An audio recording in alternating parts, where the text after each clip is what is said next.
Bienvenue et bonne matinée à tous.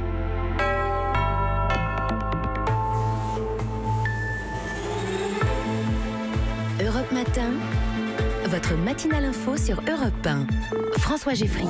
Il est 8h, le journal c'est avec Sophie Tussaud. Bonjour Sophie. Bonjour François, bonjour à tous. Nicolas Hulot évoque le début d'une guerre contre le glyphosate. La réaction du PDG de Bayer, maison mère de Monsanto, ne s'est pas fait attendre. À la une également Sophie. Les Français consomment trop d'opioïdes, des antidouleurs à base d'opium. Il y a des risques d'overdose. Le milieu médical tire la sonnette d'alarme. La fusillade à Beaune, il y a 2 semaines, était bien un acte raciste. Et y aura-t-il de nouveau des grèves prochainement à Air France? En plein été, le syndicat national de pilotes accentue la pression sur le groupe. Et puis Anglette, dans le Pays Basque, ces plages longues de plus de 4 km, un paradis sportif pour les handicapés et qui peuvent y pratiquer notamment le surf. Dans 20 minutes, notre invité politique Sylvain Maillard, député La République En Marche de Paris.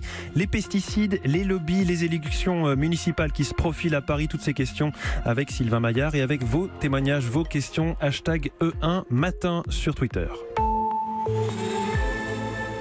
La polémique autour des pesticides et herbicides est repartie de plus belle à la suite de la condamnation ce week-end de Monsanto. Monsanto reconnu coupable de ne pas avoir informé un jardinier américain de la dangerosité de son produit Roundup. Et la question fait débat en France. Le ministre de la Transition écologique, Nicolas Hulot, était l'invité de nos confrères de BFM TV. Et ce week-end, il en a profité pour déclarer la guerre aux pesticides.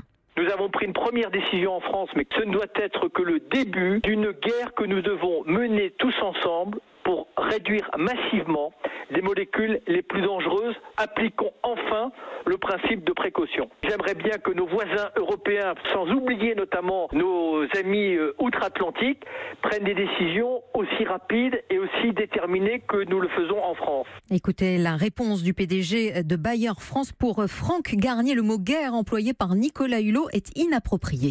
Le terme de guerre, c'est un mot fort et que je considère comme inapproprié. Je parlerai beaucoup plus de travail que nous devons faire en coopération. Et d'ailleurs, il y a beaucoup d'études qui ont été faites, qui sont largement examinées par les autorités réglementaires, qui sont en charge d'évaluer et de donner des autorisations aux produits, en l'occurrence le glyphosate.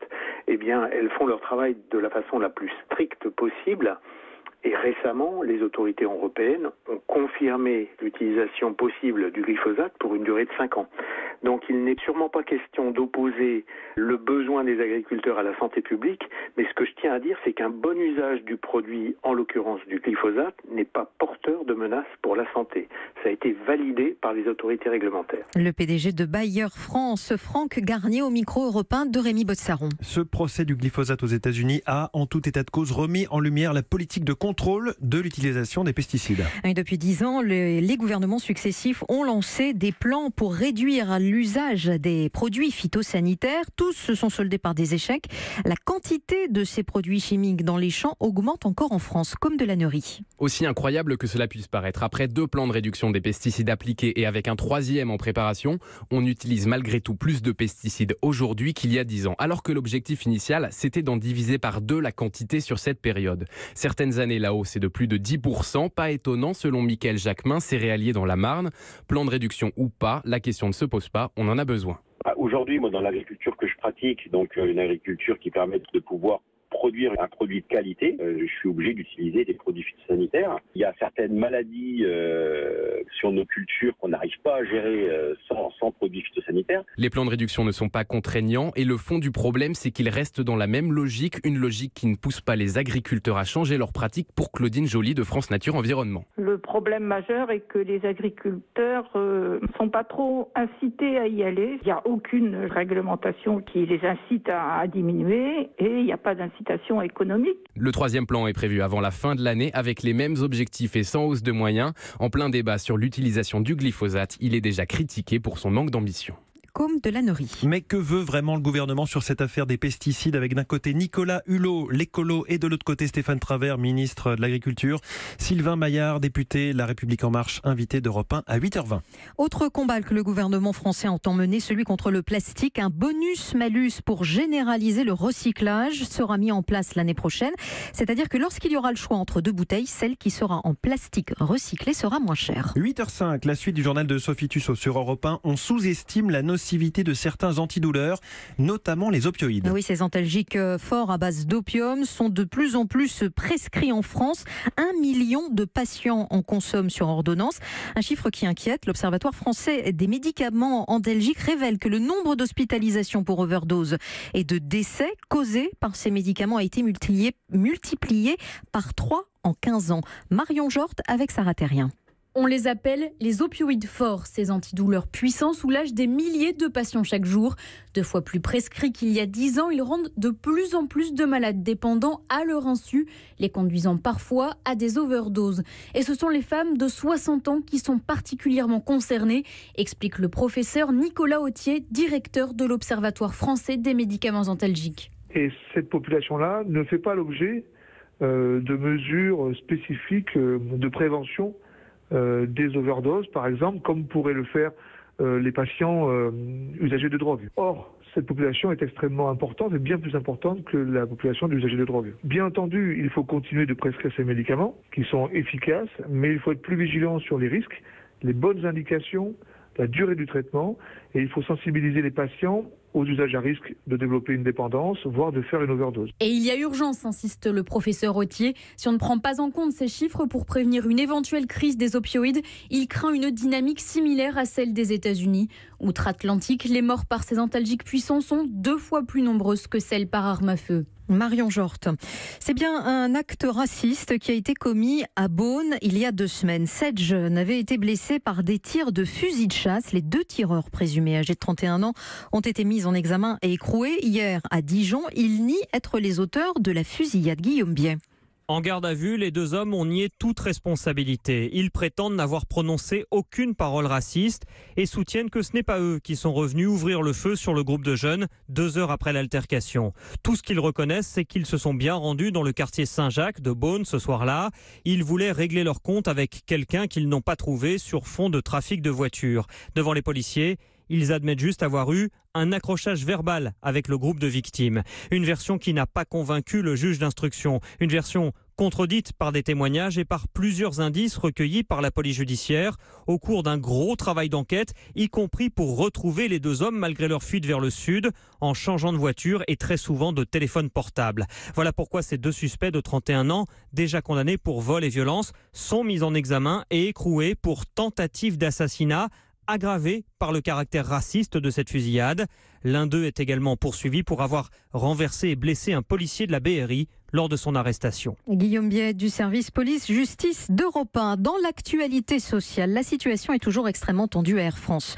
Le syndicat national de pilotes majoritaire au sein de la compagnie menace d'un nouveau conflit. Il exige la reprise des négociations sur les salaires, sans quoi, Claudia Bertram, la grève reprendra.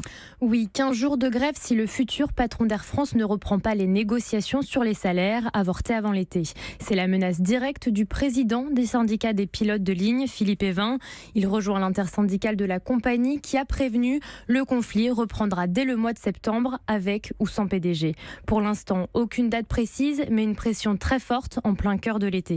Air France se cherche un patron depuis 3 mois maintenant, après une grève de 15 jours au printemps qui a coûté 335 millions d'euros et conduit à la démission de son PDG Jean-Marc Janaillac.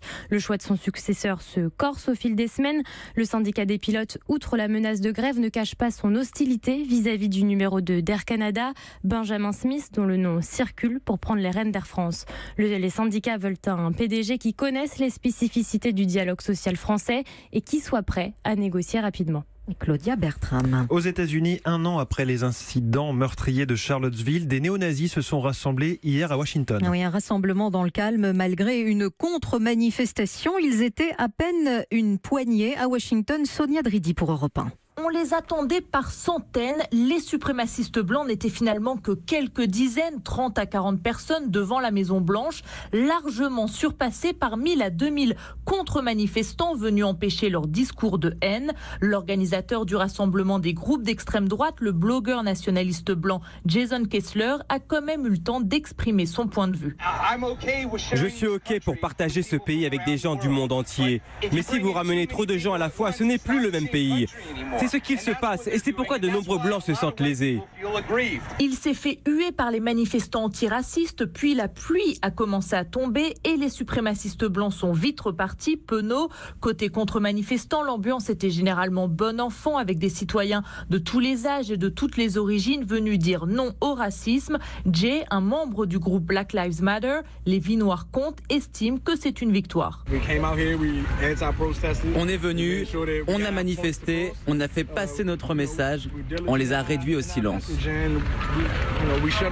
Mais certains s'inquiètent toutefois de voir les groupes de la droite radicale se sentir plus légitimes sous l'ère Trump. Le président américain a dit condamner tout type de racisme à la veille du rassemblement, mais beaucoup d'activistes de gauche attendent qu'il dénonce plus clairement les suprémacistes blancs. À Washington, Sonia Dredi, Europe 1. L'Aquarius cherche à nouveau un port européen pour accoster. Le bateau humanitaire a secouru vendredi 141 personnes au large des côtes libyennes. SOS Méditerranée appelle au respect du droit maritime international et demande à l'Europe de désigner de toute urgence le lieu sûr le plus proche.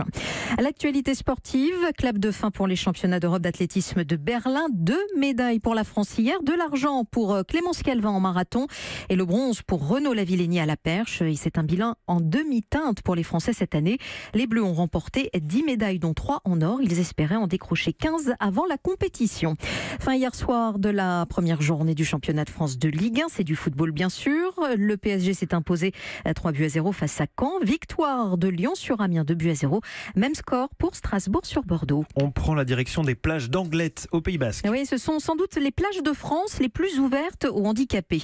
Ils peuvent y pratiquer toutes les disciplines des sports de glisse et notamment surfer. En à peine plus de 30 ans, Anglet s'impose en capitale du handisurf. Reportage de Mélanie Nunes.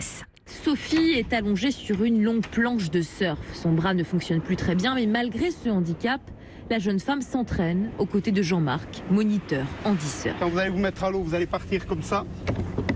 D'accord ? Vous allez vous lever à un moment donné quand vous serez sur l'eau. J'ai une technique assez particulière. Et voilà. Je saute sur la planche à genoux et je me lève. Et alors, qu'est-ce que ça vous procure une fois que vous êtes sur cette planche ? Qu'est-ce que vous ressentez ? On se sent vivant en fait. Un rêve accessible à tout type de handicap. Pour les personnes en situation de handicap moteur, ils ne voient pas leur fauteuil. Ils sont comme les autres dans l'eau. Et je défie quiconque voir entre une personne valide ou une personne handicapée qui commence le surf, laquelle est en situation de handicap dans l'eau. En fait, on appelle ça, nous, quand le handicap se dissout dans l'eau. Et les résultats sont déjà là. Émilie surfe depuis 2 ans.